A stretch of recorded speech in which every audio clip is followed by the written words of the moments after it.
your arms from side to side. Come on, it's time to go do the Mario. Take one step and then again. Come on, it's time to go all together now. Just like that. Super Mario Bros., ladies and gentlemen. Yeah, I broke the 2 and then fucking off for a while rule of the Mario Marathon videos, and now I'm on my game. Kind of. Yeah, so let's get into it before I fuck up again. Oops.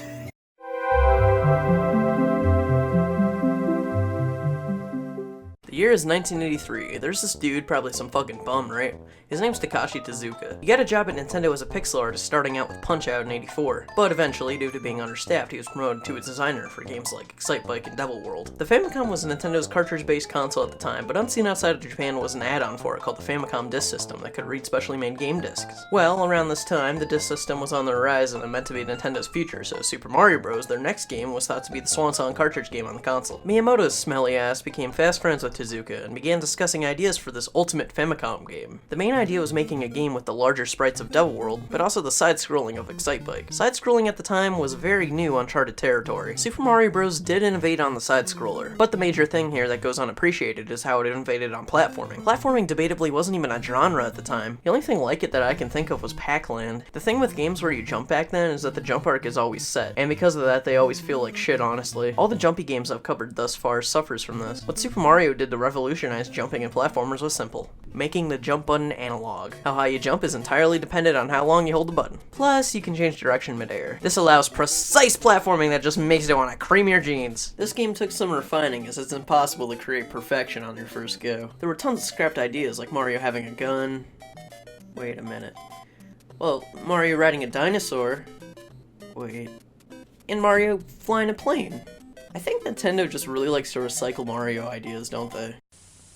あのスーパーマリオがアイスになって新発売。今人気のゲームカセットかジョイボールが当たるスーパーマリオアイスでスーパーチャンス。詳しくは袋を見てね。 I wanted to do the traditional game reviewer thing of putting the game in the console, but footage from the NES directly looks like fucking shit. So, to Switch Online I go. My NES's spring is misaligned. Give me a sec. I do want to point out something totally fucking obvious. The sky here is blue. While that is a no shit, back then that was super uncommon, as most games at this time took place in the void. Mario and Luigi are doing plumbing and shit, and just like in the not Super Mario Bros, they get sucked into a pipe. This one leads to the setting of most Mario games going forward, the Mushroom Kingdom. The Mushroom Kingdom is home to floating blocks, warp pipes, and inanimate objects with Kirby eyes. It's also home to the local residents of the kingdom, Toads. For some reason they're called mushroom retainers in this game. What does that even mean? Toads are little mushroom dudes that come in all sorts of colors. They're all ruled by, oddly enough, a human princess. You don't really see her parents though, so she might as well be a queen, but whatever. This is Princess Toadstool, or as she'd eventually be called, Princess Peach. In this mushroom world, there's a neighboring kingdom inhabited by turtle-like creatures called Koopas. This kingdom is ruled by King Koopa, or as he'd later be known by, Bowser.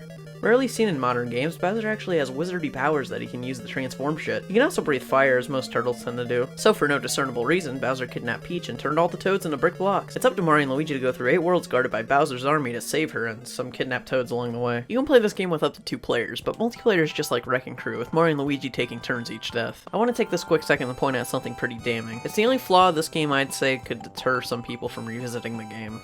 You can't go left. When the screen scrolls, what has been scrolled off screen cannot be revisited. The game isn't designed to make you backtrack or anything, so it's not a huge deal, but it is something stupid, and it can get annoying at times. Mario and Luigi have very simple movesets, but that keeps the game easy to learn but hard to master. Of course you can walk and jump, but you can also hold the B button to run, which allows you to clear small gaps and jump higher, on top of also, you know, letting you run fast. Like I mentioned before, the jumping is analog, and you can also collect power-ups and other items to help you out. You start off as a tiny little dude, but when you jump into brick blocks or question mark blocks, you get free stuff. A lot of the time it's coins, or if it's a brick block, nothing. But sometimes you can get a super mushroom that likes to run away from you, but if you get it, you can become Super Mario, which allows you to take an extra hit and break brick blocks. If you hit a block that has a super mushroom in it while you're already super, a new item known as the Fire Flower comes out. This lets Mario shoot fireballs at enemies. If you take a hit in either form though, you'll go back to Small Mario. And if you get hit as Small Mario, you're dead. final and most rare power-up you'll find on your quest is the elusive Starman. These bouncing little stars will make you invincible for a little bit, letting you kill foes with only a touch. Also, you get the jam to the music. Coming back from the later 2D Marios, this one feels a tad off sometimes. Like, I always feel like I should be able to bounce off enemies higher, but you do just a little hop off them. Other than that though, if you haven't played a Mario game before, this game will feel fine to you. There's 8 sets of levels, called worlds, and each world is 4 courses.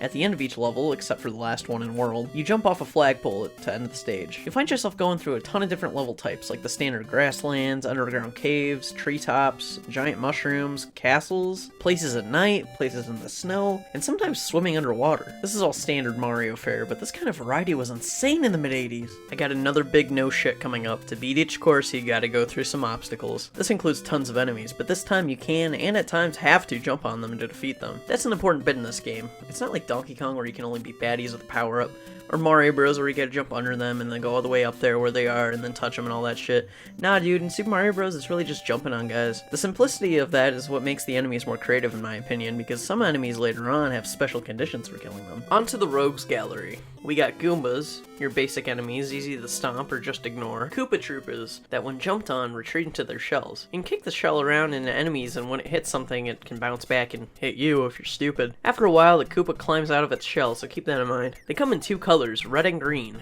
The red ones turn around at edges, but the green ones just love suicide. They can also have wings. These are called Koopa Paratroopas. The red ones fly up and down or side to side, and the green ones hop around all coked out and whatnot. You got piranha plants, little Venus flytraps that come out of pipes. That is unless you're standing on or next to them. Also playable in Super Smash Bros. For some reason. There's Lakitus, or is it Lakitus? I don't know, I've pronounced it Lakitu for the past 10 years, so that's what I'm calling him. But anyway, Lakitus are little Koopa dudes chilling in a cloud up in the sky, and they throw down Spinies, which have spikes on their shells, which means they can only be killed with a fireball. Or a Starman. You can also, in very specific points, jump on a Lakitu. There's BUZZY Beetles, which are functionally just Koopas, but you can't use fireballs on them. Hammer Bros, which are these annoying motherfuckers that hop around and throw hammers at you. They often come in 2, and the only feasible way to defeat them is to do the Hammer Bros dance until they jump on a block, so you can kill them Mario Bros arcade style. Then you got your underwater baddies. Cheep Cheeps, which are just fish. There's red ones that mind their own business, but these stupid gray ones like to zigzag their path. Then there's bloopers, these squid-like fellas that swim every fucking where. As long as you stay in the bottom row, either by crouching or being small Mario though, you'll be fine. Finally, there's Bullet Bills. Bullet guys that fire out of cannons. There's tons of other shit getting in your way, like bottomless pits, lava, potaboos, which are just fireballs coming out of lava, and fire bars. Peppered throughout the game is coins. You can find them in the ground, in the sky, in blocks. You can find secret blocks that give you a fuck ton of coins. They're everywhere. If you get 100 coins, you'll score yourself an extra life. You can also find these green mushrooms, which also give you an extra life. Warp pipes return from Mario Bros, only this time you can actually use them. Some of them, at least. Press down while standing on certain pipes to go to a bonus room where you can net yourself some coins. Some pipes have piranha plants popping out of them, and some do nothing at all, so keep that in mind, I guess. Speaking of the aforementioned bonus rooms, something I totally love about this game is the tons of secrets. This adds a bit of mystique to the game I haven't seen in many others. Kids would talk to each other on the playground being like, hey, you know about that secret on the 6-2? And then another kid would be like, there's no secret in 6-2, you fucking dummy. Whether it's an invisible block with a 1-up, a block that has a vine that takes you to a bonus room, a super secret warp zone that lets you skip worlds, or even just a coin block hidden in some bricks, you better bet your sweet bippy each level has some secrets to find. The 4th course in each world is always a castle level, with treacherous jumps, lava, fire bars, etc. At the end is always Bowser. Well, actually, in Worlds 1 through 7, it's an enemy disguised as Bowser, but anyway. He's standing on this bridge. All you gotta do is get this here axe to cut off the chain and send Bowser plummeting into doom. Burning alive. Make him suffer, Mario. Well, actually, you could just kill him with a fire flower, but that's only for the pro gamers out there. The fight gets progressively harder, adding blocks to make it tougher to jump over him, having him throw hammers, whatever. Something I love about these castle levels is that when you're approaching Bowser, he sends his fireballs at you before the fight even starts. It's a really cool tension builder. In the first 7 worlds, when you beat Bowser, you save a Toad, who then tells you that the princess is in some other place while giving you the double birds. Lovely.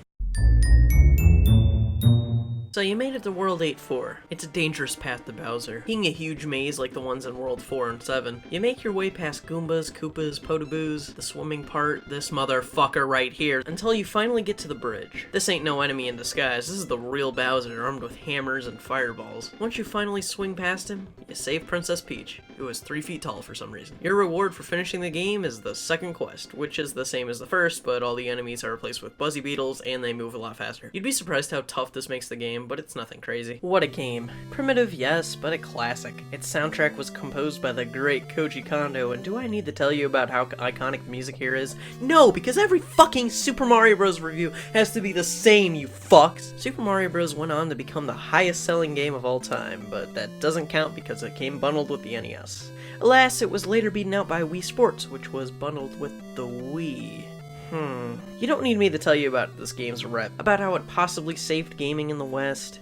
Everyone's played Super Mario Bros. My retarded little brother who only plays Fortnite, he played Super Mario Bros. Why did I make a video explaining every aspect of it? What am I doing with my life? Where am I? Why'd I quit my job? I'm sorry, Veronica. I didn't mean it. I miss my kid. Super Mario Bros. Was later ported to the GBA. It's on Virtual Console for the Wii, 3DS, and Wii U. It's playable on Switch Online, which is where I recorded my footage from. You can play it on the NES Classic Edition. It's been bundled with Duck Hunt, and both Duck Hunt and World Class Track Meet. There was a remake on the Super Nintendo as part of Super Mario All-Stars. There was a Game Boy port with added features called Super Mario Bros. Deluxe, and it came out with some funky variations. Good old Hudson, who made some weird variations of Mario Bros. And Donkey Kong 3 previously in the marathon, is back at it again with Super Mario Bros. Special. This game is basically just a means to play Super Mario on the NEC PC 8801 computer. It's not technically a port or conversion because it's neither the same engine nor does it have the same level design, but the core ideas behind the game are all there. It's just ass. It's just ass. It's novel, I guess. Notice how the game only goes from screen to screen instead of scrolling. Scrolling was infamously hard as shit to code on PC games until id Software, the guys behind Doom,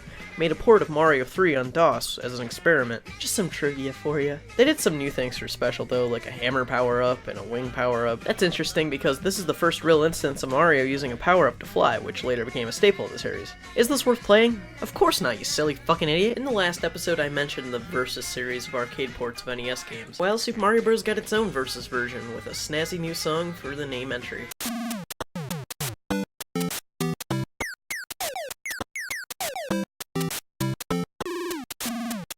This version is playable on Switch under the Arcade Archive series too. Time for a goofy, obscure one, oh boy! All Night Nippon was a popular radio show in Japan at the time. Nintendo basically took Super Mario Bros. And retooled the graphics to be references to the show, replacing Goombas with this dude, and Piranha Plants with this dude, and Peach with this guy. I don't know anything about All Night Nippon, but I do know that this is very strange. There's some other changes, like they made the game start at night. Also notice the ground, trees, and mushrooms and whatnot. The tiles and sprites would later be used in the lost levels. Also, this game wasn't published by Nintendo, but Fuji Television, whose mascots were the main characters for Yumi Kojo Doki Doki Panic, which later became American Mario 2. Who gives a shit about stuff like this? This guy! Remember how I was bitching about the later bounciness of the lost level onwards wasn't in Mario 1? Well, they re-added it here. The Starman is the Star of David. I guess you could say this is the first meme ROM hack ever made. Finally, there's a Game & Watch version. Yep, they tried. You jump through stuff, over stuff, around stuff, you get Peach at the end. You get points. Wee. Hope you enjoyed. Hope it was out fast enough. I got lazy again. Hi, Barry.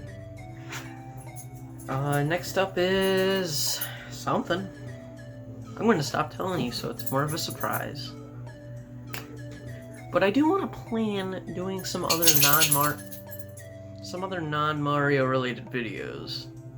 Got a couple ideas in mind. For any updates on any of that, or if you want to see my art, hit up my Twitter right here. Until next time, have a good one.